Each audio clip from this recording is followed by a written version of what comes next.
আমাদের দেশের ঐতিহাসিক খেলা দাউরা বান্দা বলে। এই যে দেশের ছোকরা ছাত্রী পোলাপাইন সবাই খেলতেছে। আপনারা কে কে খেলা পরিচিত আছেন কমেন্ট করে জানাবেন। দেখুন কিভাবে খেলে।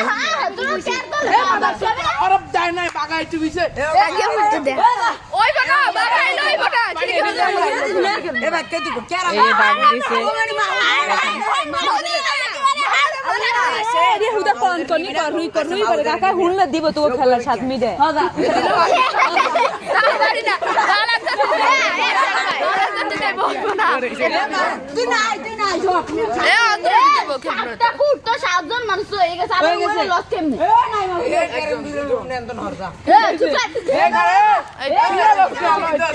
ওই যে কোট বানাইতেছে তো